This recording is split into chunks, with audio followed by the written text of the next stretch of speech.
এই গাছটা থেকেই আমার হলো সারা বৎসরের পারিবারিক যে চাহিদাটা সেটা পূরণ হয়।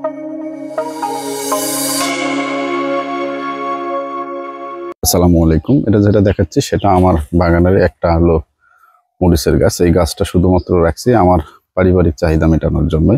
এই গাছটার বয়স প্রায় হলো 1 বছরেরও বেশি। এর আগে আমি একটা ভিডিওতে এটা দেখাইছিলাম যে হলো বাড়িতে এরকম মরিচ গাছের একটার দরকার নেই, অর্ধেকটা হলেই যথেষ্ট। সেই মরিচ গাছটারই আমি আপডেট আবার একটা দেখাচ্ছি। দেখেন কি পরিমাণ এখানে হলো মরিচ। গাছটার বয়স 1 বছর হওয়ার পরেও 1 বছর পার হয়ে গেছে, তারপর হলো কি পরিমাণ মরিচ এখানে আছে। এই গাছটা থেকেই আমার হলো সারা বৎসরের পারিবারিক যে চাহিদাটা সেটা পূরণ হয়ে যাচ্ছে এই মরিচ গাছ থেকেই। তো এই জন্যই আমি ওই ভিডিওতে বলছিলাম যে হলো এরকম গাছ বাসায় হলো একটা না, অর্ধেক থাকলে যথেষ্ট।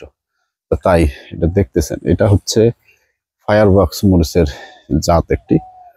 ফায়ারবক্স এটা আগে এই মরিচগুলো অনেক বড় বড় হয়েছিল, কিন্তু এটা হলো সময়ের তুলনায় এখন মরিচের সাইজটা অনেক ছোট হয়ে গিয়েছে।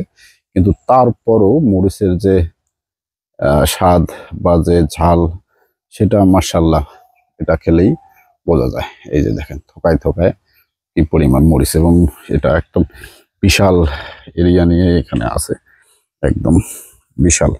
এটা একটা উপরের অংশ আমি দেখাইলাম।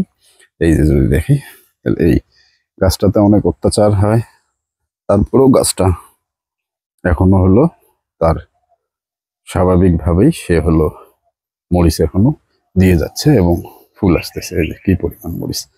তো এই আপনাদের বাসায় যদি